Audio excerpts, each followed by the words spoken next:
Muy buenos días. Bienvenidos, bienvenidas a esta primera charla, conferencia del programa Diálogos Fe Cultura, a cargo del Centro de Formación Humanista, que encabeza pues la maestra Regina Martínez Parente y Guadalupe Fernández.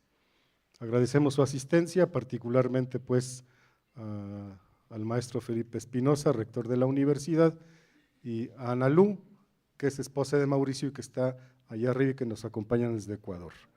Y a todas, bienvenidos, bienvenidas, vienen de la CBX, de Lux, alumnos y alumnas de esta universidad, profes, etcétera. Somos un público muy diverso, bienvenidos y bienvenidas. Pues yo tengo el gusto de presentarles al no impresentable, sino sumamente presentable y muy conocido, Mauricio López Oropeza, conocido como el Mau, entre los ambientes universitarios. Él es egresado de esta universidad, del Instituto de Administración de Empresas, tiene estudios de maestría en Desarrollo Humano por la Ibero Puebla y tiene una maestría en Ciencias Sociales en la Flaxo, Ecuador, responsabilidad fundamental de Ana Lu, que se lo llevó para allá desde hace varios años. Él es presidente mundial de la CBX. Las CBX son las Comunidades de Vida Cristiana, un movimiento laical de espiritualidad ignaciana. Tenemos pues el gusto de tener un egresado de esta universidad con un altísimo cargo de responsabilidad, que agrupa estas CBX a cuántas naciones, a 70 países del mundo, del cual están representadas por nuestro presidente mundial. Es director del Departamento de Formación, Incidencia Sociopolítica y Espiritualidad de la Pastoral Social Cáritas de Ecuador y es secretario ejecutivo de la Red Eclesial Pan-Amazónica, abreviada REPAM. Él va a hablar sobre identidad ignaciana y compromiso sociopolítico, experiencia en la defensa de la selva del Amazonas. Para no robarle más el tiempo, quedo con ustedes con el magnífico académico, comprometido activista social y brillante egresado de esta universidad, Mauricio López.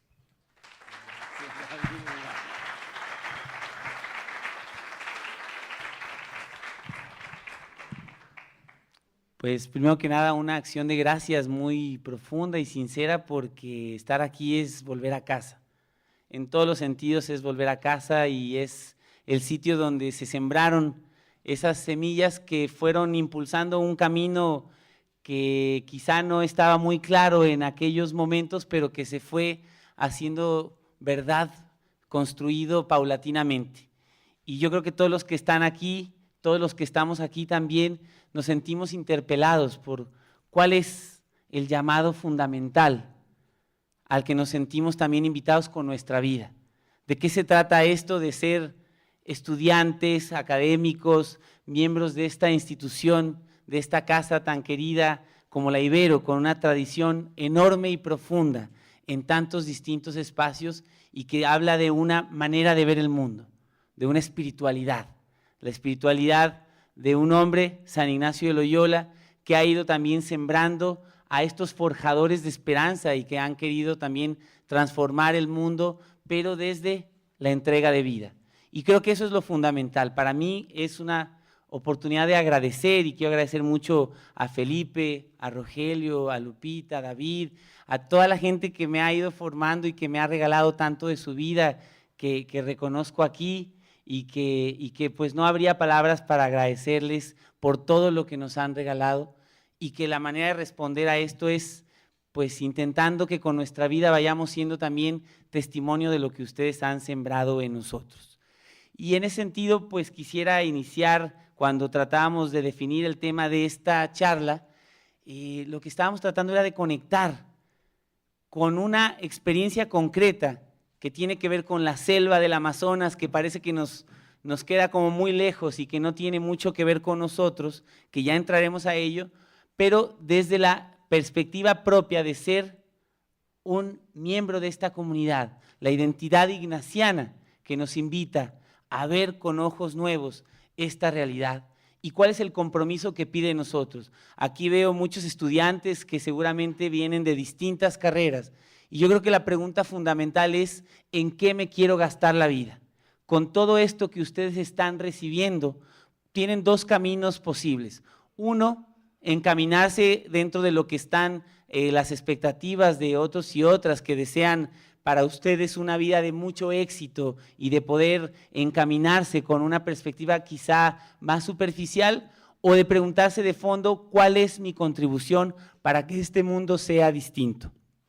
Cuando pienso en esta espiritualidad o esta identidad ignaciana, no pienso en un lenguaje lejano y quizá de una tradición religiosa, sino de un filósofo existencial, Hermann Hesse, que a mí me hace mucho sentido y que yo les invito también a que comencemos este diálogo conectándonos con esta frase.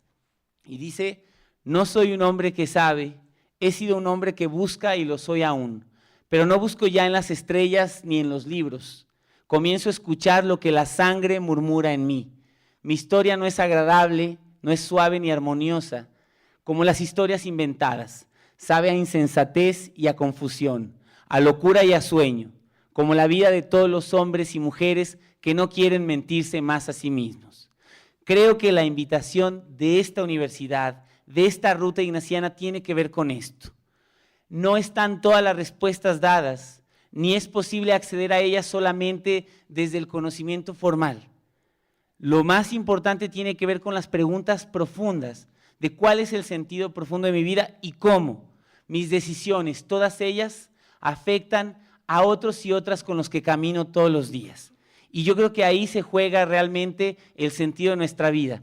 Podemos ser más o menos exitosos dentro de los parámetros de este mundo, más o menos funcionales según las herramientas que recibimos.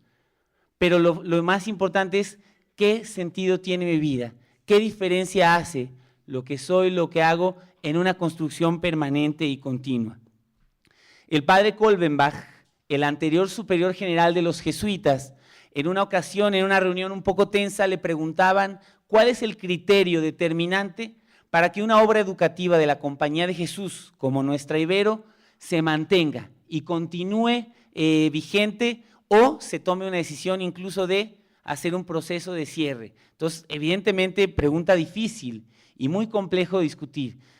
El padre Kolbenbach evadió esa pregunta lo más que pudo hasta que le insistieron de tal manera que dijo: el criterio tiene que ser, si al final de todo este proceso los hombres y mujeres jóvenes que pasan por esta formación están más enamorados de ese sueño de otro mundo posible, de ese proyecto que los creyentes decimos, ese proyecto de Cristo, ese reino, ese cambiar la realidad, y luchan con todas sus herramientas para construir un mundo más justo y más humano, entonces el proceso y la institución debe continuar. Si no, si formamos personas sumamente capacitadas para responder al mundo, pero que no están haciendo la diferencia para construir ese otro mundo posible, quizás sea tiempo de repensar si debemos continuar con estas instituciones. Y lo mismo aplica para las formaciones que ustedes están recibiendo, sin duda significativas, positivas, muy útiles en su vida.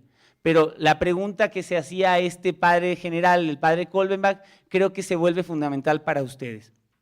Otro jesuita muy importante para las universidades de la Compañía de Jesús en América Latina, el padre Javier Gorostiaga, él planteó también un tema que creo que es fundamental y decía: no podemos nunca más ni debemos seguir formando profesionales exitosos en sociedades fracasadas. Es decir, si las sociedades alrededor nuestro siguen teniendo estos permanentes signos de muerte, de sinsentido, de desigualdad, de injusticia, no podemos decir que nuestra labor ha sido cumplida. Y esa es una pregunta que espero que todos y todas se lleven aquí. ¿Qué tanto está mi parámetro de ser un humanista egresado con estos aspectos de éxito quizá más autónomo, superficial, individual? ¿Y qué tanto contribuyo a sociedades que están permanentemente fracturadas? ¿Cuál es nuestra responsabilidad en medio de esa realidad? Y no se trata de que formemos aquí misioneros que se vayan al Amazonas, aunque esto es el tema del que vamos a hablar un poco el día de hoy, sino se trata de ustedes, en sus contextos particulares, cómo van marcando esa diferencia. Entonces, yo creo que ahí está la disyuntiva de fondo. Pensar en esta identidad ignaciana es pensar también en cómo voy haciendo la diferencia en medio de todas mis realidades.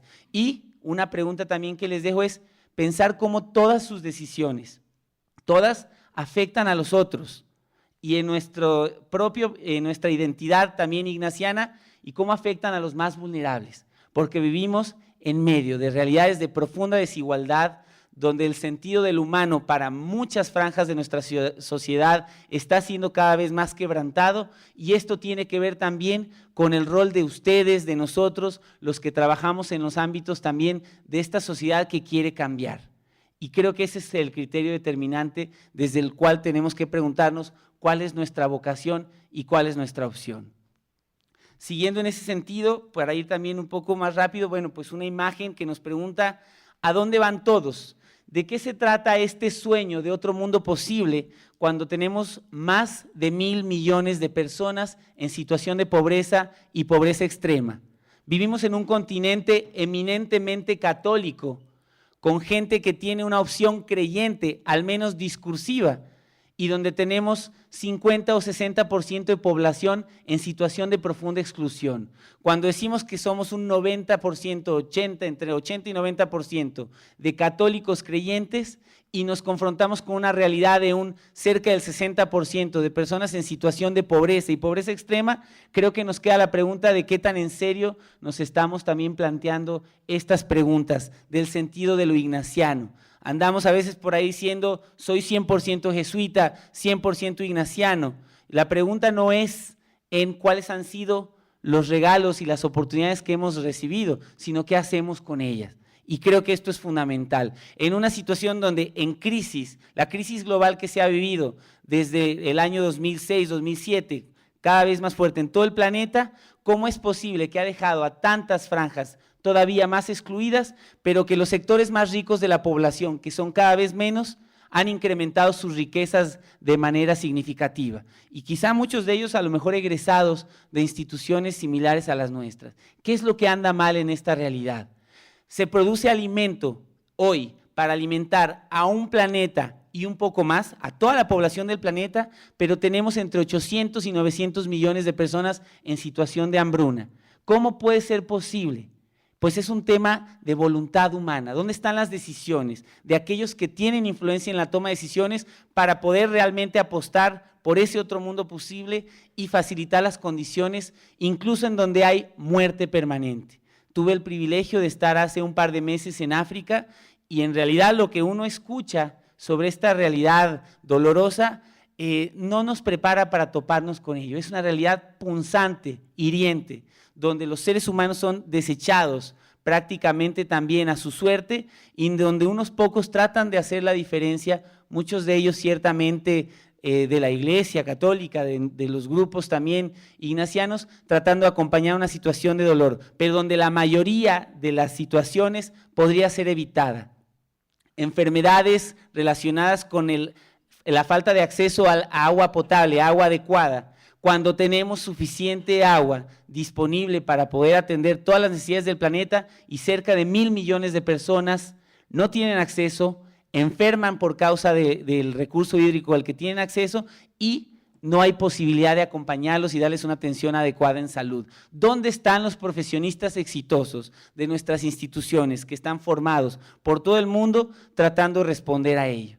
Y yo insisto, aquí no les vamos a decir en dónde están los ámbitos de misión donde ustedes tienen que estar, pero como nuestra misión es tan amplia, desde las distintas profesiones, donde viene la lucha más profunda es en el corazón de cada uno y cada una de ustedes, y es, ¿estoy dispuesto a ver esa realidad que pasa enfrente de mí todos los días o sigo en mi burbuja que a lo mejor ahí estoy más tranquilo? Creo que esas son las preguntas profundas sobre esto que llamamos identidad ignaciana. Los ejercicios espirituales de San Ignacio, y no les voy a hablar aquí de cuestiones religiosas que a lo mejor dicen que aburrido, ya vamos a entrar en estos temas, no, tienen un sentido que de ahí viene toda nuestra opción y esta propia institución, y es lo fundamental en esta experiencia es un recorrido interior, que cuántas veces nos negamos a escuchar esa sangre que murmura en nosotros y que nos invita primero a quitar todo lo que nos impide ver con ojos claros nuestras limitaciones y nuestro ser y la realidad frente a nosotros. Podemos atender a múltiples conferencias como esta, cursos, tener formación, las materias de integración que gracias a Dios que existen, porque nos permiten abrir, pero si yo no estoy dispuesto para quitar de mí todos esos velos que me impiden ver, ningún tipo de espacios de estos va a poder hacer la diferencia.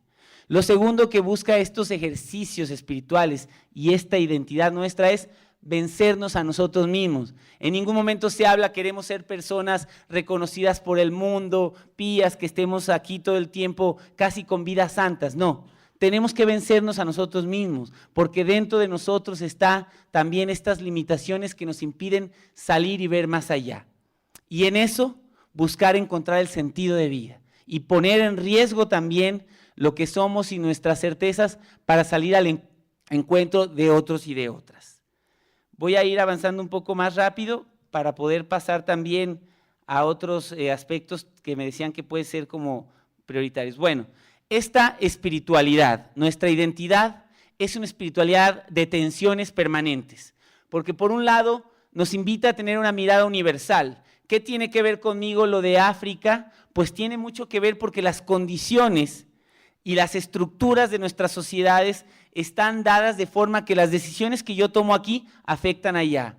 Yo, sin ningún intento de que nadie se sienta mal, pero cuando un amigo de República Democrática del Congo nos contó cómo a un miembro de su familia lo mataron por las milicias y esas guerrillas que están relacionadas con la extracción de esa piedrita que se llama el coltan, que permite que nuestros teléfonos, computadoras y demás tengan esos megaconductores y que las baterías puedan ser de larga duración, esta exigencia nuestra de se me acaba la batería cada 10 horas, qué triste vida es la que me espera, necesito mejorar. Bueno, hay múltiples muertes todos los días relacionadas con la extracción ilegal de esta piedra. Y entonces, mis decisiones en lo universal tienen que ver también con lo pequeño y lo concreto. Lo que yo decida en cuanto a lo que consumo, en cuanto al cambio de la última moda de los teléfonos para poder ser reconocido, tiene implicaciones allá. Y yo insisto, no es para que nadie se sienta mal, pero la gente se burla mucho de mi teléfono. Y yo digo,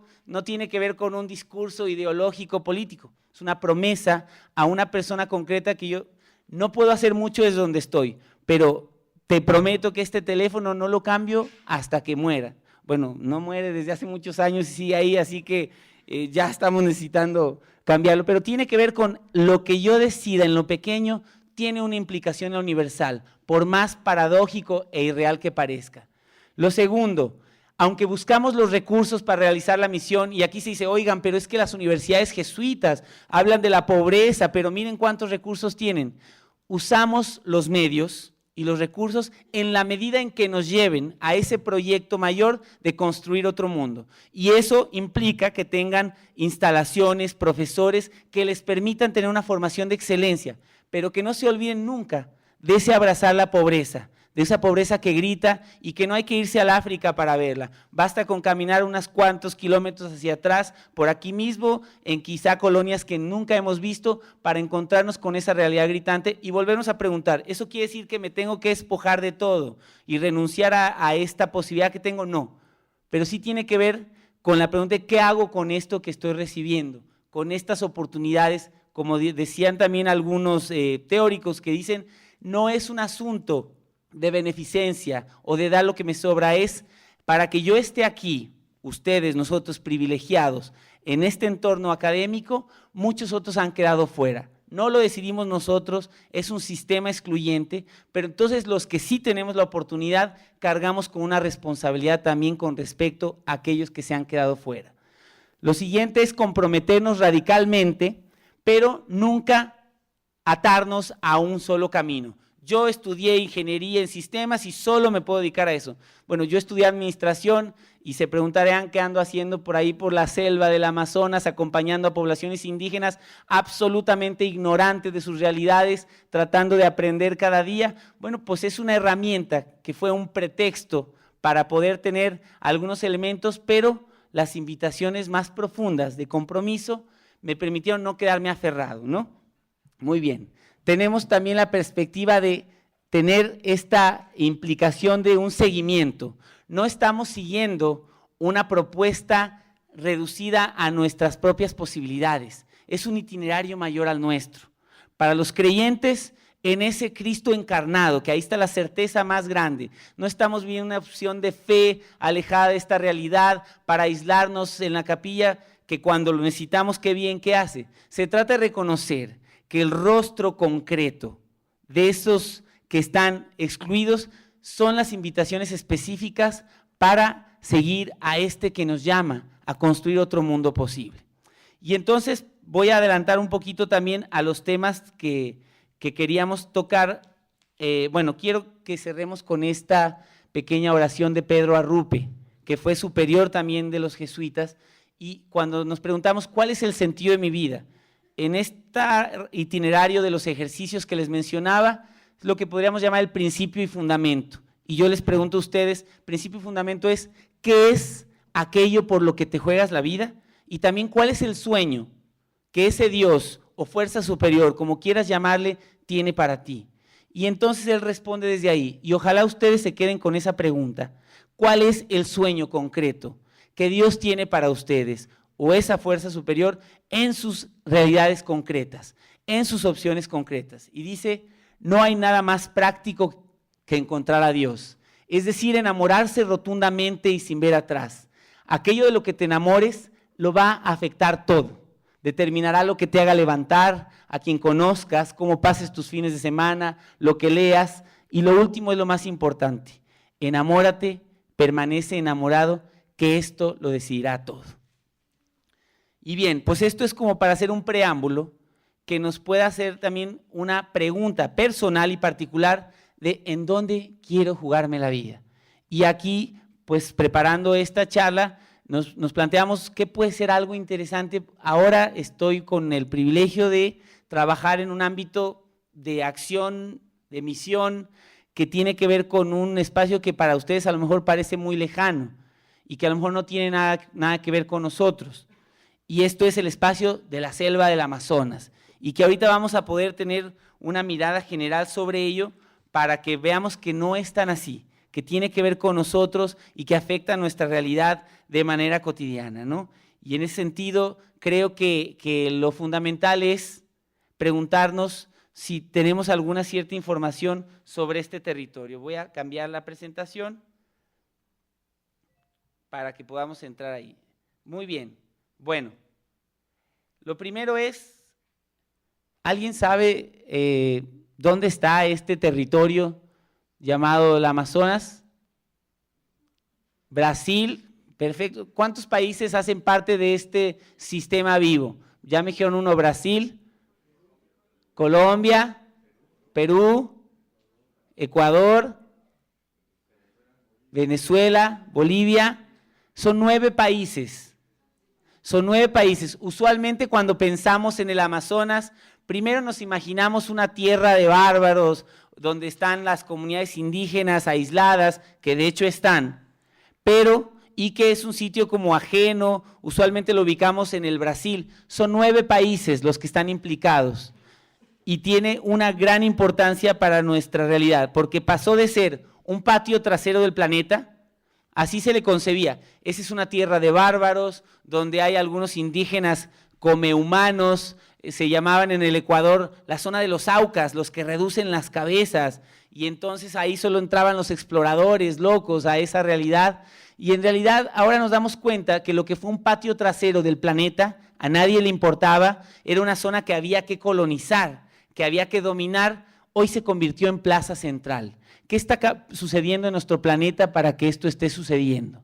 Lo mismo que les decía hace un momento, nuestra visión de desarrollo, que de alguna manera sustenta todas nuestras relaciones, lo que aspiramos como futuro, está relacionada con este territorio. ¿Por qué? Porque nos han vendido una idea, y ha habido autores históricos como Walt Whitman Rostow, que decía, el desarrollo es un camino ascendente que no tiene fin. Entonces, cuando nosotros pensamos, mi vida está orientada a poder tener acceso a una casa mucho más grande, a tener 3 autos y poder tener más recursos y más recursos, porque el desarrollo es ilimitado, lo que nos pone como perspectiva es, tenemos que seguir un modelo. Y este autor ponía el modelo de los Estados Unidos como el único modelo a seguir. La única manera en que podemos llegar a la plenitud, después de todo lo que hablamos sobre nuestra identidad ignaciana de la Ibero, el mundo lo que nos vende es, no, la plenitud se alcanza solamente accediendo a esta visión de desarrollo. Pero ¿cuál es el problema? Un desarrollo ilimitado en un planeta limitado. No existen los recursos disponibles para que, además de los países desarrollados que han logrado estar ahí con base a la exclusión de los otros, no es posible que el planeta sostenga el que todo el mundo pueda llegar a esos niveles de desarrollo. Ese discurso que nos han vendido es una falacia, no es viable. De hecho, hoy ya estamos necesitando el equivalente a 1.2 planetas, pero en realidad solo tenemos uno. Entonces, cuando pienso, estas realidades, ¿qué tienen que ver conmigo? Nuevamente tiene que ver con las decisiones de vida, las aspiraciones que tenemos. Mientras más vamos afectando esta realidad, en el futuro menos posibilidades tendremos también para poder sobrevivir. Y el Papa Francisco habla cada vez con más fuerza de la justicia, en perspectiva de justicia, de las próximas generaciones. ¿Qué tipo de mundo queremos dejar a los que vienen? Si se trata de solamente acumular y todos acceder a ese modelo de desarrollo y a este estilo de vida, lo que vamos a hacer es que vamos a devastar lo que nos sustenta. Y como decía Cornelius Castoriadis también, filósofo marxista, no nos damos cuenta que estamos aserrando, cortando la rama del árbol en el que estamos sentados. Y el resultado ya lo estamos viendo. Tuve el privilegio de estar en la conferencia de partes, en la COP, en la Cumbre de Cambio Climático, y ha sido un espacio muy interesante, pero donde vemos uno de los signos más fuertes del fracaso humano. Países, por ejemplo, no sé si han visto las imágenes de las últimas semanas y años en Beijing, donde la contaminación es tal en la ciudad que ni siquiera se puede respirar. Se están cerrando los aeropuertos, se está haciendo toque de queda, la gente no puede salir porque ya es inviable. Entonces, aun cuando nos estamos ahogando en nuestro propio desperdicio, no somos capaces de cambiar la mirada. Entonces, voy a esto. La Amazonía se ha convertido en una plaza central. ¿Por qué? Primero, porque es una de las provincias de recursos minerales más grandes del planeta. Desde la visión del extractivismo, es un sitio muy importante, porque para sostener nuestro modelo de desarrollo necesitamos de esos recursos. Pero por otro es porque el futuro de nuestro planeta, el nuestro, el de nuestros hijos, también está relacionado. Y la pregunta que nos hacemos es, ¿cuál es nuestra misión frente a esa realidad? Y yo insisto, es una misión que también a ustedes les aplica, desde sus decisiones particulares y desde su opción con su profesión y con lo que puedan hacer también al respecto. Algunos datos, son más de 7 millones de kilómetros cuadrados, es un territorio inmenso que tiene el 15% de todos los seres vivos que existen en el planeta, en solo el 5% de la superficie de la Tierra. Correspondería más o menos al 74% de toda la superficie de Europa.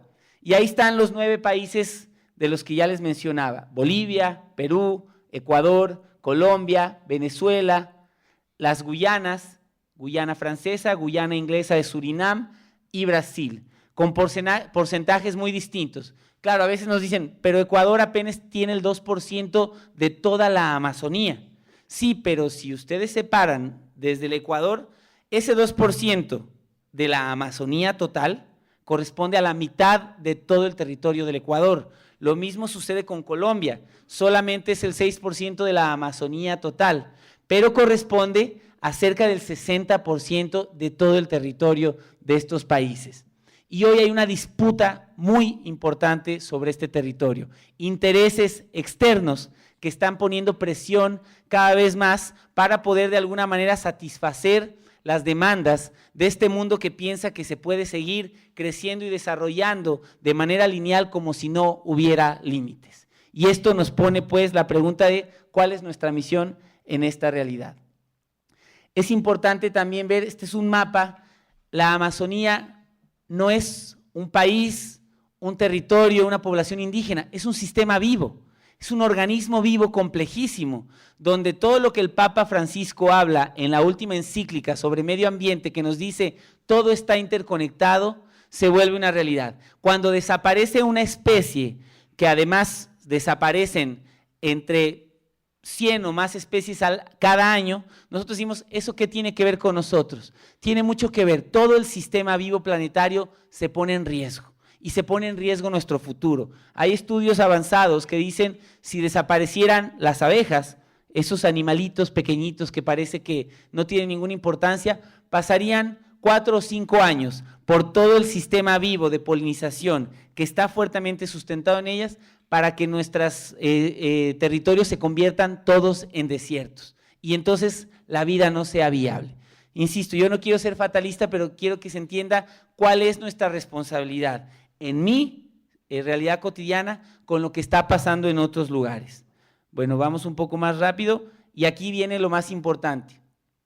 Cuando piensan que esto no tiene nada que ver con ustedes, yo les invito a que el agua que beben todos los días, 1 de cada 5 vasos que ustedes toman cada día, supongan que toman 5 vasos cada día, 1 de cada 5 proviene de la selva del Amazonas, es producido ahí. Es un complejo sistema hídrico, muy frágil, por cierto, que tiene que ver con ustedes porque el 20% del agua que es apta para el consumo humano, no congelada, se produce ahí. Más fuerte todavía, cuando estén respirando, recuerden este territorio, porque el 20% del oxígeno que se produce en todo el planeta, 1 de cada 5 respiros que ustedes hacen cada día, es producido en este territorio. Y entonces empieza a tener sentido esto de que estamos todos interconectados. Y entonces ya no es un asunto de locos misioneros, antropólogos que acompañan a pueblos indígenas, sino tiene que ver con mi realidad y con mi futuro. Pero es un sistema sumamente frágil que está en riesgo. Sobre todo porque hoy hay empresas extractivas y que cuando yo veo el mapa de México y me pregunto cuál es la reflexión de justicia social que hacemos en nuestras instituciones, todo el mapa de México está ya distribuido en concesiones mineras, en zonas de alta fragilidad también ambiental, en reservas naturales que son importantísimas para nuestro futuro, ya están concesionadas. ¿Y cuál es la voz de los profesionales que egresan de estas instituciones nuestras frente a esa realidad? Y sobre el tema del Amazonas, que ya les expliqué pues cómo se relaciona con nosotros. Lo mismo la cuenca, la cuenca es un sistema hídrico de ríos, que son más de 1,100 afluentes en el Amazonas, también el otro pulmón del planeta, que por si acaso, cuando decimos África me queda muy lejos, ahí se produce una parte equivalente de recursos hídricos y de oxígeno. O sea, quítense otro vaso de agua cada día, ya no les quedan 4 de 5, ahora solo les quedan 3, porque el 20% del agua que se produce en el planeta, el otro 20% viene de la cuenca del río Congo, de la cuenca del Congo. Y lo mismo el oxígeno, ya no nos quedan solamente 4 respiros, sino nos quedan 4. Y eso pues es inviable. Nuestra vida y nuestro futuro están en riesgo. Estamos hipotecando nuestro futuro y ahí creo que viene el rol de los que se forman, de esos profesionales exitosos en sociedades fracasadas, porque el impacto que vamos a tener cuando fracasemos en esto y que comienza con nuestras realidades cotidianas, se nos va a devolver. Aquí no hay distinción de ricos y pobres. Bueno, perdón, pero los estúpidos que creen que ya vamos a dominar la luna y a ver si nos podemos mudar allá, me parece que esa no es la salida. Y hay muchos que dicen, el ser humano es tan capaz, sustituyó a Dios por su propia creencia en sí mismo, que dice, para ese momento ya habremos conquistado el planeta. Yo no sé si realmente estemos dispuestos a arriesgar hasta ese punto y como siempre, ¿quiénes son los que van a quedar excluidos de cualquier posibilidad? Estamos con la posibilidad de hacer una diferencia. En la cumbre de París, sí, buena noticia. Por primera vez países como China o Estados Unidos, que nunca suscribieron los acuerdos internacionales sobre el tema del clima, ahora los hicieron. La mala noticia es que todo queda en cierta discrecionalidad. Si de mi buena voluntad yo tomo una decisión para reducir las emisiones de gas, pero eso tiene un impacto en mi sociedad, eso impacta en las personas concretas. Los políticos van a perder muchos puntos porque no van a hacer nada, no van a ser recibidas de buena manera las decisiones para cambiar esta realidad, y entonces todo queda un poco a la libre interpretación. Y luego el problema es que todo lo resolvemos desde el paradigma económico. Bueno, pues lo que vamos a poner son 100,000 millones de dólares por año que vamos a distribuir entre los países más vulnerables para que ellos puedan de alguna manera sostener esta situación, como si pudiéramos pagar para hipotecar el futuro de las próximas generaciones. Yo siempre les digo a las personas, pregúntate lo que le quieres decir a tus nietos, tus bisnietos, qué mundo les estás dejando. Porque, insisto, aquí no hay distinción y las grandes decisiones globales se toman en función también de las oportunidades que se pierden para mayor acumulación y de los impactos que hay siempre. Y como ha dicho el Papa Francisco, los más pobres, si somos realmente ignacianos de esta casa, de este Ibero, nos tenemos que preguntar no cómo me afecta a mí, sino cómo afecta a esos los más vulnerables. Y siempre estas decisiones afectan más a los más vulnerables. Pequeñas islas olvidadas en el Pacífico que están viendo, escuchamos a un primer ministro de una de estas islas de la Polinesia que decía, díganme ustedes qué le voy a decir yo a mis ciudadanos cuando suba el nivel del mar hasta el punto que tengamos que desaparecer. ¿A dónde nos vamos a trasladar? Y me van a preguntar qué hice al respecto. Los refugiados climáticos cada vez más constantes en nuestra realidad. Y yo insisto, no están ajenos a nosotros porque nuestras aspiraciones y nuestras decisiones tienen un serio impacto en esta realidad. Bueno, una tercera parte de la biodiversidad del planeta está ahí. Los bosques primarios, los bosques que no han sido nunca talados, que no hemos acabado con ellos, del total de los que nos quedan en el planeta, el 34% están en la selva del Amazonas. Y ahora lo que estamos es sustituyendo por soya para alimentar a los cerdos y al ganado, porque ahora ha cambiado el modelo de consumo en los países emergentes de los BRICS, como China, sobre todo la India, y entonces lo que estamos es respondiendo a una demanda. Es válido responder a una demanda y además eso permite que nuestros países crezcan. Bueno, Brasil tiene ese discurso, está devastando esa herencia que tiene para las futuras generaciones. Y lo más importante, las personas que ahí viven, los pueblos indígenas, las comunidades que ahí viven cada vez con ningún futuro por delante, porque están siendo cada vez más arrinconados, devastados, y tenemos múltiples genocidios. Cuando hablamos de justicia social y de nuestro compromiso social y político, nos tenemos que preguntar cómo a esos más vulnerables los están afectando. Bueno, vamos un poco más rápido para ir cerrando y poder tener un espacio más bien de diálogo. Diversidad de los pueblos indígenas. Pero es que en el Amazonas, ahí no hay gente, mucha gente dice. 40 millones de personas habitan en el territorio que corresponde al Amazonas. Y de esos 40 millones, cerca de 3 millones pueblos indígenas. Que por un lado decir, bueno, pues son los que han sido más afectados por nuestro modelo colonizador, les hemos ido imponiendo una visión que les ha hecho perder su propia identidad, pero por otro lado es, cuando uno visita estos territorios, uno se encuentra el contraste inmediatamente, la relación, que para nosotros es atraso, gracias a estos teóricos como Rostow, que decían solo hay un modelo de crecimiento, o peor aún, Francis Fukuyama, que llamó el fin de la humanidad, el último hombre, el modelo de Estados Unidos como el único modelo. Gracias a esta incapacidad hemos perdido de vista otras maneras de ver y la relación armónica que estas comunidades y pueblos tienen con su entorno, tienen muchísimo que enseñar. Pero yo que estoy estudiando derecho, a mí que me tienen que enseñar estos pueblos indígenas, más bien a ver cómo les podemos dar algo de lo que nos sobra. Hay muchísimo de lo que debemos de aprender de su estilo de vida comunitario, de la justicia que experimentan entre ellos, de la relación con su entorno. Hay toda una espiritualidad distinta que antes o después vamos a tener que recurrir a ella, porque nuestra visión va a tener un punto de límite y un punto de inflexión y recién vamos a comenzar a voltear a ver estas realidades. 240 lenguas habladas ahí. Pueblos indígenas diversos son casi 400, 49 familias lingüísticas.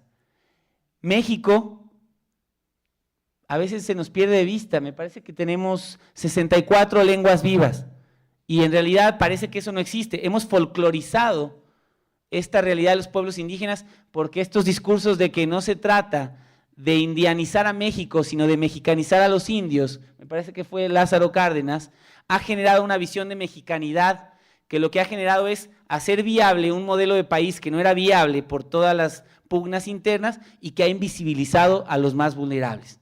Los pueblos indígenas han quedado reducidos. Cuando uno le pregunta, oigan, ¿México es un país con identidad indígena? La mayoría dice, no, son unos cuantos por ahí. Bueno, se habla de que puedan estar entre 15 a 20 millones, que por proporción quizá tengan la mayor población indígena de la región, quizá del planeta. ¿Y cuál es nuestra opción con ellos? ¿Vamos a seguir repartiendo las dádivas de nuestro modelo exitoso, que ya vimos que no es exitoso?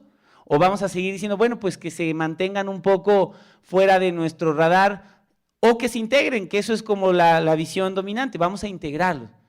Yo creo que tiene que haber un cambio de paradigma, cuánto podemos aprender de ellos, y yo creo que ahí la red de las instituciones jesuitas, yo no sé cuánta relación tenemos con la Universidad Indígena Ayuc, que está tratando de responder de manera distinta a la zona indígena de Oaxaca, sobre todo población mije. Es una universidad nuestra, hermana, de la identidad ignaciana jesuítica. ¿Cuánto estamos aprendiendo de esos modelos? A veces vamos para enseñarles todas las cosas buenas que tenemos.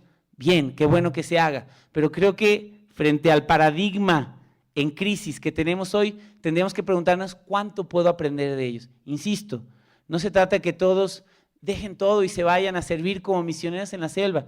Para empezar, el mínimo, desde esta perspectiva de nuestra visión de construir el reino, otro mundo posible, tiene que ser ¿cómo hago yo para no ser cómplice de ese sistema? Y mis decisiones impactan. Pero quizá algunos puedan decir, ¿y qué otro paso puedo dar? ¿Cómo puedo yo implicarme en esa realidad?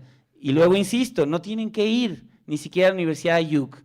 Estábamos hablando con Felipe hace un momento y me pareció muy, muy interesante lo que decía, cuáles son los focos de mayor empobrecimiento en esta ciudad donde la Ibero ha venido trabajando pero que está siendo invitada a trabajar. ¿Dónde están estas poblaciones invisibles? Que los que trabajan con comunidades vulnerables saben que estas poblaciones están también ahí y están a merced de estas como imposiciones cada vez más duras. Y los pueblos en aislamiento voluntario. Esto que parece como una realidad locura, bueno, imagínense, yo venía de aquí de León, estudié administración como una herramienta y entonces estar entrando en un contacto con estas realidades, pues es de sacarse las sandalias para tocar esa tierra que es tierra sagrada y no abrir la boca y tratar de abrazar eso y de recibir toda la riqueza de esa experiencia y luego pues tratar de hacer posible lo que estamos intentando ahora es articulando todos los esfuerzos de la iglesia en esa región, porque antes cada congregación, los jesuitas con los franciscanos no nos llevamos. Bueno, ahora con el Papa Francisco, que es un jesuita muy franciscano, nos están abriendo a otras perspectivas y otras sensibilidades. O cada país se organiza por su cuenta con este discurso de soberanía cuando este sistema vivo está en crisis. Pues bueno, yo creo que es la novedad de lo que se nos va presentando y uno poner las herramientas que tiene al servicio de ello, pero sobre todo con una actitud de sacarse las sandalias para tocar esa tierra que es tierra sagrada. Hay 150 grupos no contactados o un aislamiento voluntario en el mundo, según los últimos registros. 140 de ellos están en América Latina, 130 están en la Panamazonía. Entonces, cuando salimos, y me parece muy bien, a defender estos como militancias por la defensa de las especies, de los animales, yo a veces me pregunto, ¿y tenemos conciencia de esto? Estamos haciendo una defensa equilibrada. Qué bueno que defendamos causas importantes, pero tenemos conciencia de estos seres humanos, quizá los más vulnerables entre los vulnerables y además que tendrían mucho que enseñarnos, porque ellos eligieron no entrar en contacto con este modelo occidental y aún así han sido perseguidos, exterminados. Se dice que cuando llegaron los colonizadores, grupos que tenían esta dinámica de vida seminómada, podrían haber sido alrededor de 400 o 500. Ahora están ahí, en América Latina, 140 y cada vez más presionados. ¿Cuáles son los aportes que podemos hacer nosotros en ese sentido. Bien, esto para ir cerrando, para pasar a las preguntas, en lo que les decía, el 20% del agua que consumimos, 1 de cada 5 vasos de agua que ustedes y yo todos tomamos. Esta es una bomba de agua, es un complejo sistema hídrico que por la dinámica de los vientos se va produciendo todo este recurso hídrico con la evaporación también del agua del océano, y al chocar con los Andes, que eso es lo que hace la diferencia en nuestra región sudamericana, se distribuye para todos los territorios. Mientras más deforestamos, esa bomba de agua empieza a perder fuerza. Hoy se habla de una deforestación del 25% de toda esta selva del Amazonas, de esos 7 millones de kilómetros cuadrados. Es impresionante. Cuando uno visita esos lugares es terrible lo que se ve ahí, para, insisto, alimentar al ganado, para alimentar y que se produzca carne para que personas en otros lugares puedan también acceder a ese producto, si se quiere, también de lujo, ¿no? Entonces, mientras más se deforesta, esa bomba de agua va a llegar a un punto en que se va a reventar. Y cuando eso suceda, como ha pasado en otras regiones del mundo, este es un proceso de desertificación. Se va a convertir en sabana como la sabana africana, y entonces estaremos en un grave riesgo. Sao Paulo, una metrópoli de cerca de 20 millones de habitantes, está viviendo los tiempos más difíciles en cuanto a acceso al agua. Y esto tiene que ver también con esta selva. Yo creo que nos tenemos que preguntar, en nuestra realidad también, León, con un contexto muy complejo en temas de recursos hídricos, ¿cuánto hacemos al respecto? Porque estamos muy acostumbrados a, bueno, abrimos la llave y ahí está, pero la complejidad de este sistema y lo que significa para el futuro, esto es como muy importante. Quiero cerrar solo con una frase más de Pedro Arrupe, que creo que nos puede también ayudar, y es esta. Y dice: no tengo miedo al nuevo mundo que surge. Es importante que estemos abiertos, la innovación, lo que está sucediendo en el mundo, la perspectiva global. Lo que me espanta, decía Pedro Arrupe, es que sigamos dando respuestas del ayer a los problemas del mañana. Esto que hemos hecho toda la vida es lo que nos ha funcionado, y esta idea de desarrollo ilimitado es lo que vale. ¿Para qué cambiar? Respuestas del ayer a los problemas del presente nos conducen al fracaso, y sus profesiones tienen mucho que aportar, insisto, porque no vale tener profesionales exitosos cuando las sociedades siguen fracasadas. No pretendamos defender nuestras equivocaciones. Históricamente el ser humano ha tenido que ir aprendiendo en su camino, y lo que estamos viviendo hoy en ámbito ambiental con el Amazonas y otros biomas habla de fracaso.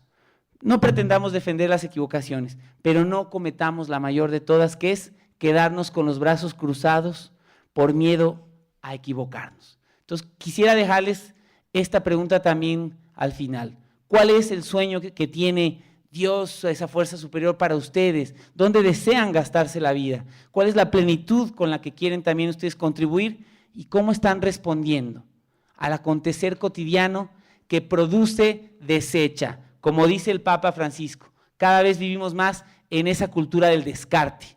Y hay un midrash, un cuento de la tradición bíblica que decía, cuando se construía la Torre de Babel, imagínense, era la obra más grande que podía hacer el ser humano, como múltiples torres de Babel que seguimos construyendo, ciudades, edificios.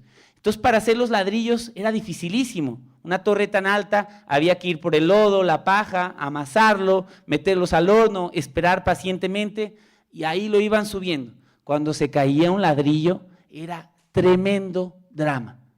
Si se caía una persona y moría, no importa, traigan a otro que lo podemos sustituir fácilmente.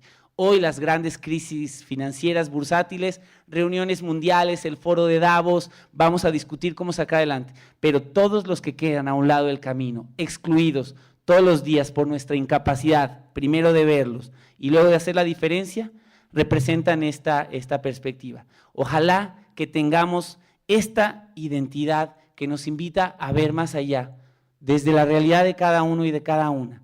Pues creo que eso era un poco lo que les quería compartir, más bien para tener un espacio de diálogo, no tanto de preguntas. A mí, la verdad, no creo que lo ideal sea preguntas, sino ¿qué reflexiones surgen de ustedes. ¿Dónde están los amazonas equivalentes de ustedes en sus realidades cotidianas? ¿Dónde están viendo que pueden hacer la diferencia? ¿Qué significa ser egresado universitario de esta institución? ¿Es el cartoncillo que les va a dar acceso a múltiples oportunidades o realmente se puede hacer la diferencia? Yo agradezco muchísimo la oportunidad más bien de devolver todo lo que aquí nos ha sido dado como regalo y estar aquí en familia, con amigos, a los que se les agradece tanto por la vida compartida. Muchas gracias.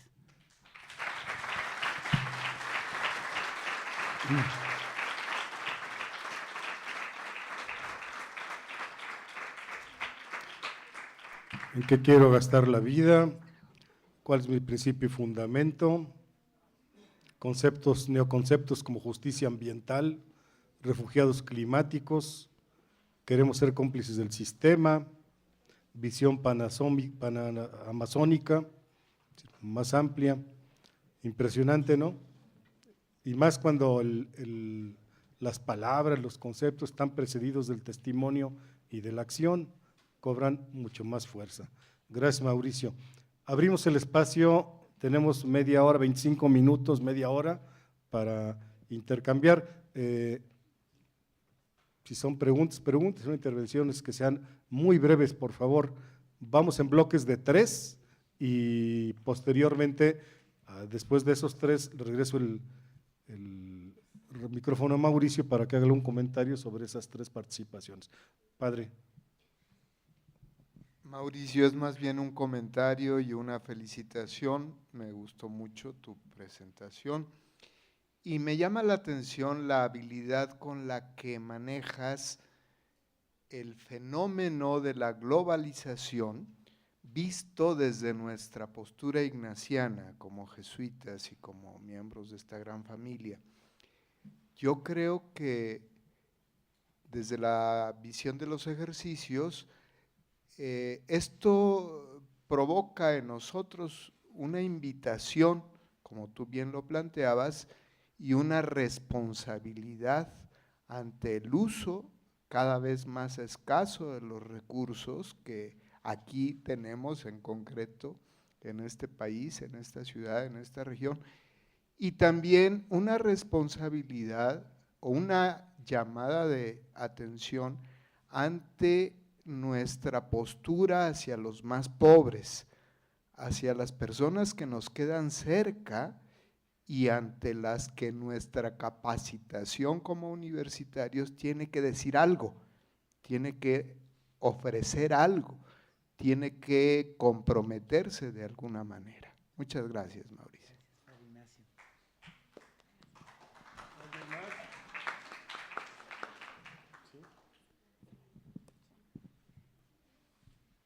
Hola, bueno, muchísimas gracias por tu plática, yo creo que es muy, muy inspiradora para quienes pues estamos con esta lucha día a día. Y mi pregunta directa es, ¿cuál ha sido tu acción directa sobre este proyecto? ¿Cuál es tu nombre y la licenciatura? Natalia Calixto, Arquitectura. Natalia. Gracias. Natalia. Una tercera para devolver el teléfono a Mauricio. El micrófono a Mauricio.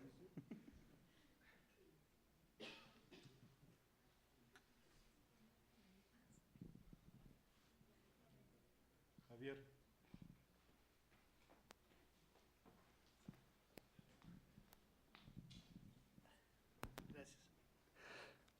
Gracias, David. Muchas gracias, Mauricio, por tu excelente plática testimonial.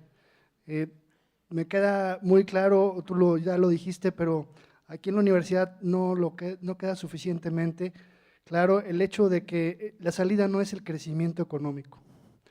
Discutiendo con amigos que estamos preocupados por la equidad social, la desigualdad, etcétera, se plantea como que tenemos que crecer, y tú lo acabas de decir, el planeta tiene recursos limitados, el planeta es un solo planeta, y esto pues todavía confirmado por la COP21 de París, en donde el mayor fracaso de esta conferencia, que aparentemente logró grandes acuerdos, los acuerdos son para mantener el capitalismo en el modelo de crecimiento. Entonces, Esto pues afecta por supuesto a los más pobres y sigue cortando la rama que decía Castoriadis en la que estamos sentados, entonces es suicida. ¿Tú qué nos puedes completar al respecto? ¿Cuáles son las, digamos, hay teóricos que plantean el decrecimiento, pero son tirados de locos y de absurdo? Entonces, ¿qué nos podrías decir? Gracias.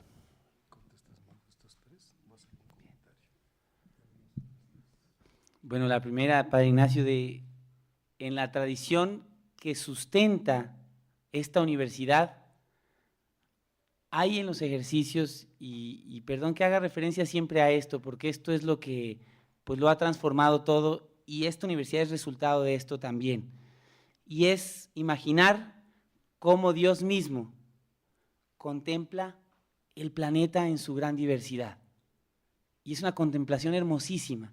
La idea de globalización que hoy está vigente como un vehículo económico, que la globalización no es mala ni buena en sí, es un signo de los tiempos, pero depende qué es lo que está transportando ese vehículo.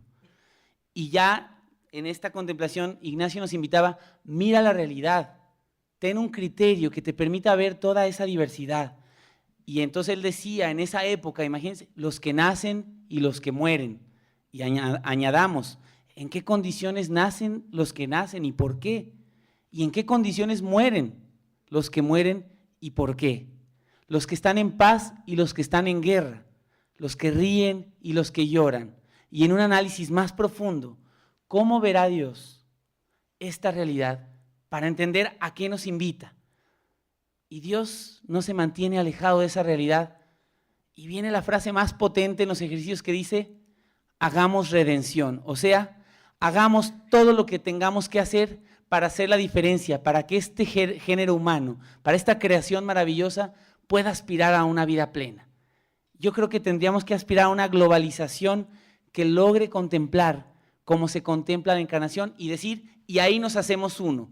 No solo constato el dolor, no solo tengo esas categorías de análisis, sino que me siento llamado a implicarme hasta las últimas consecuencias. Y luego viene todo el itinerario de ese sujeto al que seguimos como sujeto encarnado, a ese mismo Cristo, que las consecuencias de su vida y su testimonio lo llevaron a entregar la vida. No porque la buscó, no para que le tomaran la foto, no, es consecuencia de su actuar. Entonces creo que la idea de globalización tiene mucho que ver con nuestra espiritualidad. La idea de universidad plenamente realizada tiene que tener relación con esto, de globalidad.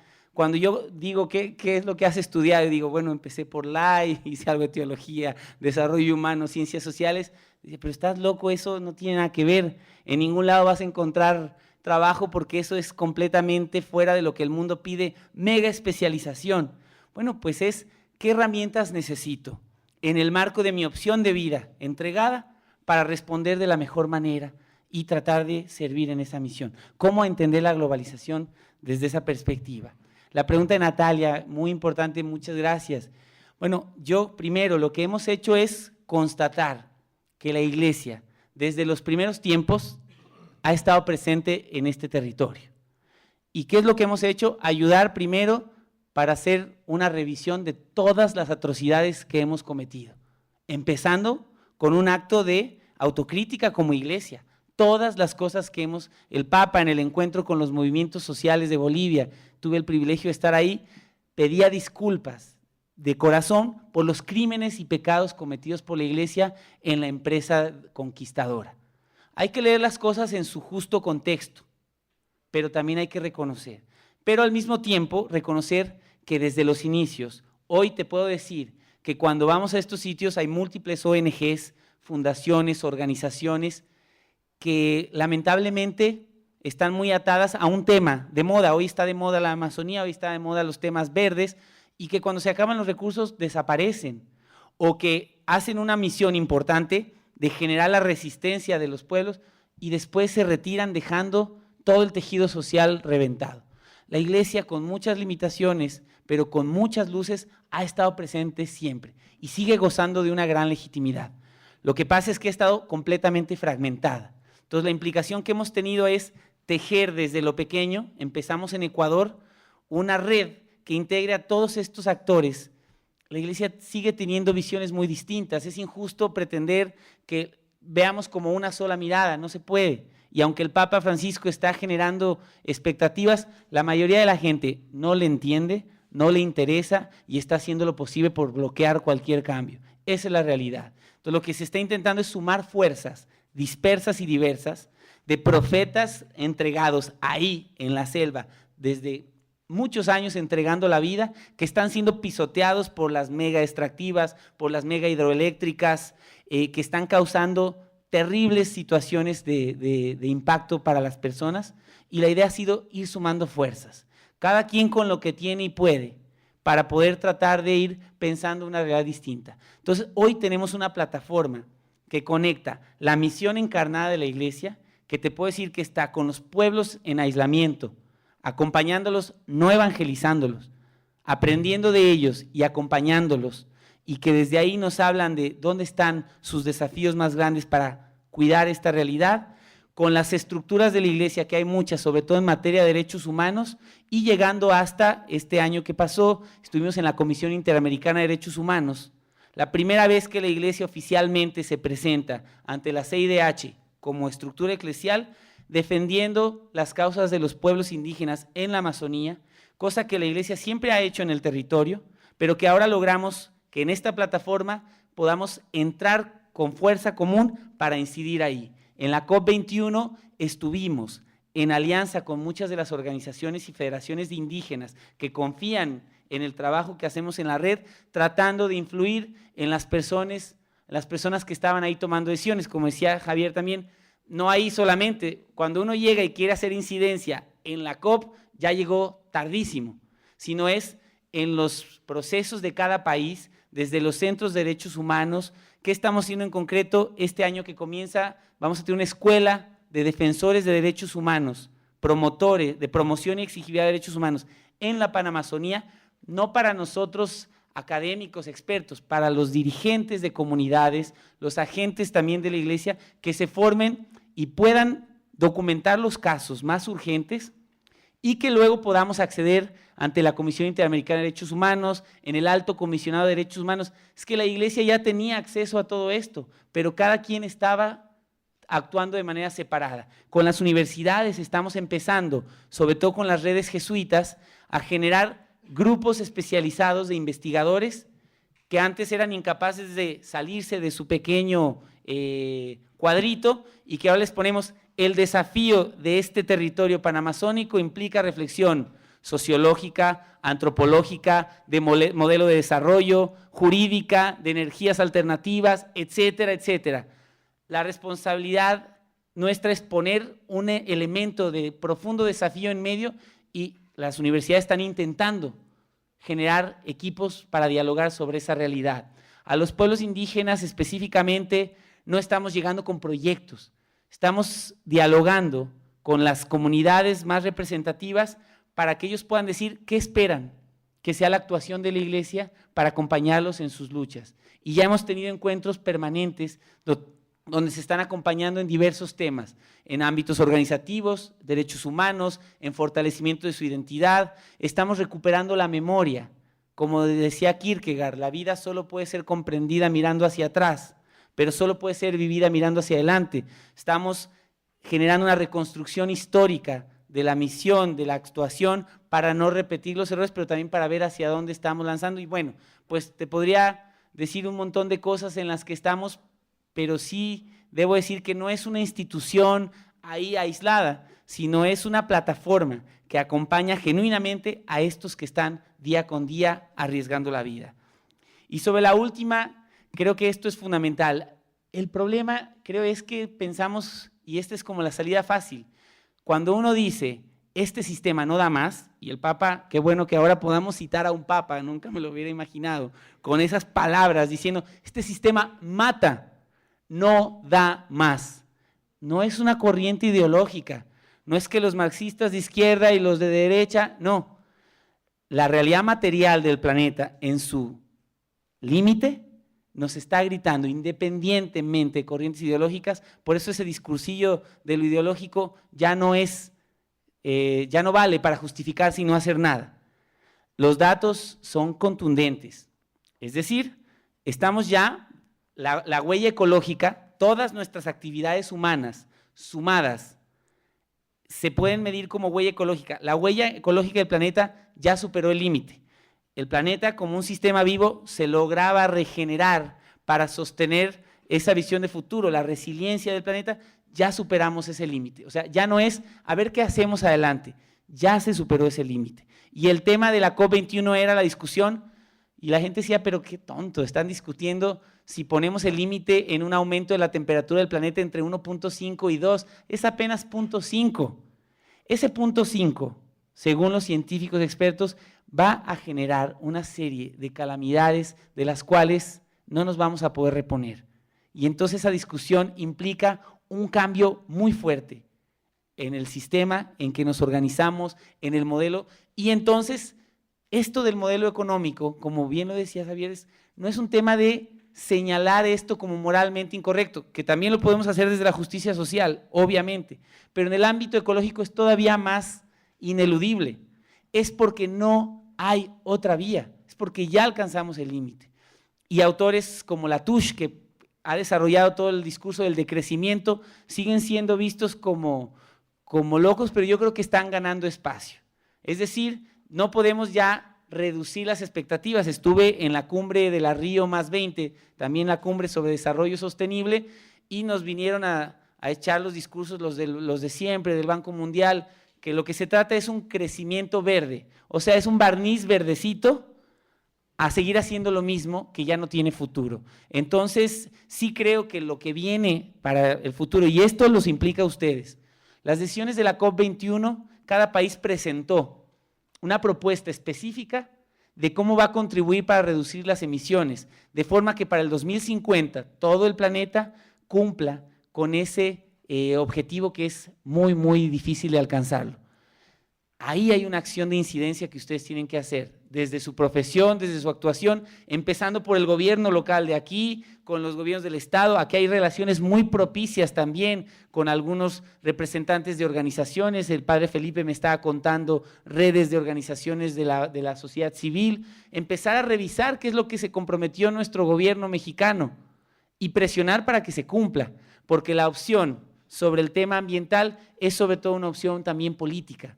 De democracia, y no es política partidista, es de democracia. Queremos una mejor democracia, queremos una ciudadanía más activa, más plena. Esto pasa porque ustedes se enteren, que ustedes contrasten desde sus profesiones lo que dijo México que iba a cumplir y empezar a cuestionar si esto es así, cómo se siguen dando todas estas concesiones sin ningún tipo de control ambiental en todo el país, las reservas naturales, el uso de recursos, etcétera, etcétera. Hay muchísimo que se puede hacer, y eso de la COP21, para que no se queden palabras huecas, va a pasar mucho por la ciudadanía y sobre todo profesionistas como ustedes, académicos, que se tomen en serio el profundizar en estos aspectos.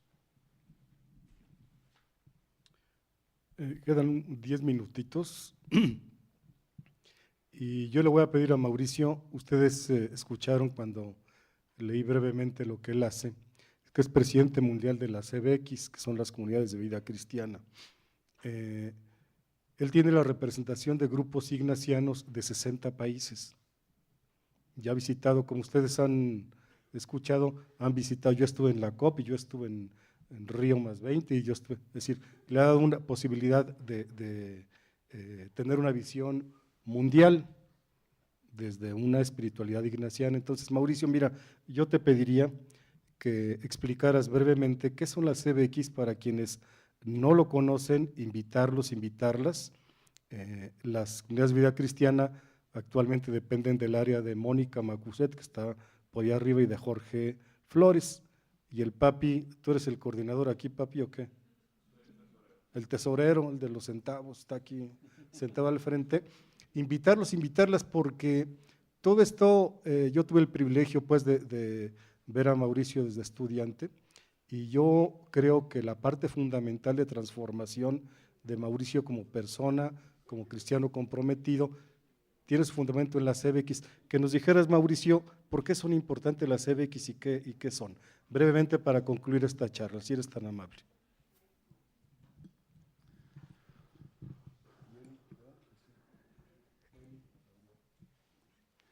Bien, a la luz de todo lo que les planteé en la primera parte de este compartir, yo creo que lo que resalta es la necesidad de sentido, la necesidad de búsqueda profunda, como dicen los ejercicios, para el que se quiera dejar afectar, o sea, el que esté dispuesto.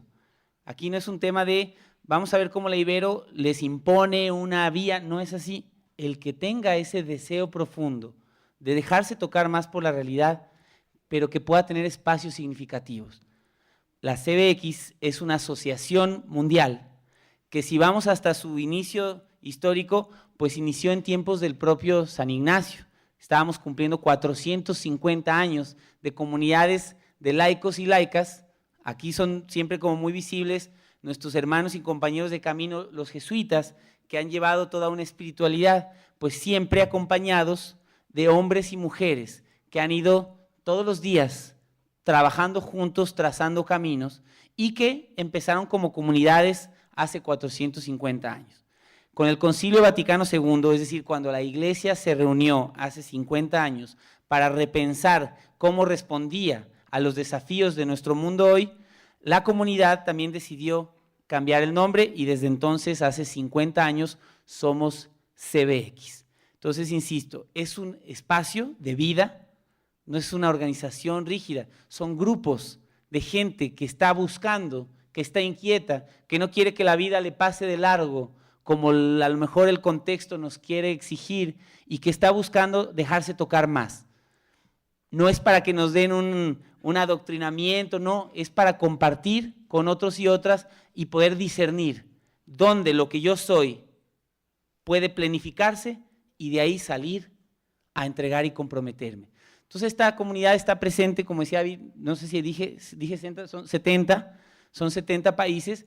Lo interesante que yo veo es, hoy que se habla de que la iglesia está en crisis, la jerarquía en crisis, yo creo que los jóvenes tienen esa llama encendida que exige mucho, porque buscan mucho. Y entonces cuando la iglesia empieza como a entrar en crisis en muchos lugares, empiezan a aparecer grupos de la CBX. Me parece interesantísimo que con todas nuestras fragilidades, nuestras dificultades de acompañar, en Suecia nos llaman que empiezan grupos que quieren dejarse tocar por la realidad y empiezan a formarse. En Holanda, donde la Iglesia Católica va en camino, dicen algunos, a la extinción.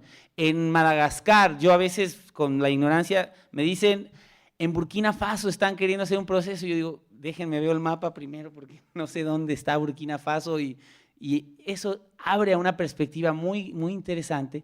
¿Y dónde están los que han tenido ocasión de conocer otras experiencias? Es pararse en el África, en Asia, estar en Corea, en Líbano, en Australia, y encontrarse con otros y otras que sueñan que este mundo también es posible, y en medio de un discurso de que no hay sentido, no hay posibilidad, ¿cuántos otros y otras gritan que eso es posible? Es un grupo, no es mejor ni peor. Hay otros, a veces también hay esta cuestión de nosotros somos, no, somos un grupo que mientras vaya acompañando la búsqueda profunda tiene sentido, y que el que quiere puede recorrer toda su vida en ese grupo para no olvidar y discernir cuál es el llamado fundamental, y luego trabajar juntos, por ejemplo, en Corea, en un centro de internamiento, cuando llegan los refugiados, sobre todo de Bangladesh y de la India, la comunidad, un grupo de gente como ustedes que empezó a caminar juntos, a reflexionar, a meditar, dijeron, aquí hay un grito de nuestros tiempos, ¿qué podemos hacer? Pues han montado un centro de atención a refugiados, a inmigrantes, donde lo primero es pues que aprendan el coreano, porque si no, no van a poder defenderse, que jurídicamente tengan una asesoría, que humanamente sean asistidos psicológicamente. Lo mismo si uno va, es decir, en Kenia, la realidad de los huérfanos por el tema del SIDA, o los niños portadores de VIH que son profundamente excluidos, tanto así que los padres, cuando saben que el hijo está enfermo, en algunas franjas donde no hay como mucha formación, los tiran a la basura y muchas veces los matan. Se dice que hay un acto de brujería, entonces hay que deshacerse de ellos. Bueno, pues la CBX ha montado un centro y una escuela para acompañar y atender a todos estos niños. Es decir, hay una serie de actuaciones en todo el mundo que nos dicen, con nuestras herramientas, con nuestras posibilidades, nos juntamos para hacer la diferencia. Y hay algunas personas que cursan por la CBX, por ejemplo, en la universidad, 4 años, se pasan ahí 4 años. Me gusta decir, pues, el Taluía ha sido también hermano de ese proceso, ha sido un proceso también que gracias a gente como David, Laura, los que están por acá, nos veían inquietos y yo creo que nunca nos impusieron qué hacer, nos decían, ¿querías hacer algo? ¿Quieres hacer algo? Toma, ahí están las herramientas. Yo creo que se trata de encontrar estos caminos y luego la gente que se vaya de aquí, si no quiere continuar en la comunidad, pero que sepa que hay una semilla sembrada, que cuando tome sus decisiones en su ámbito laboral, como aquí tenía un profesor que le saltábamos durísimo, el profesor de Derecho Laboral, que nos quería enseñar cómo correr a los trabajadores sin tener que pagarles lo que les correspondía por ley, y un par de locos que veníamos más de estos grupos, saltamos encima de ellos como diciendo, aquí eso no vale, tenemos que pensar esta justicia, pues que tengan un espacio así. Yo creo que, y hace unos días, gracias a la Ibero, y expreso mi gratitud a la Ibero, ahora que está Mónica, hablábamos con ella hace un momentito, pues hace tiempo veníamos pensando cuál es la actuación, porque tenemos a veces la tentación de quedarnos en nuestro grupito. Es muy bonito, nos acompañamos, nos queremos mucho, crecemos, nos desarrollamos y luego cada uno se va. Pero, ¿cuál es nuestra actuación más directa en la realidad? Y hace tiempo que hay procesos formativos, yo los invito, ojalá se animen, si no a la comunidad para conocer estos espacios, sí hay un curso que ya va a empezar su 3ª edición, la dimensión política del compromiso social de los que somos ignacianos.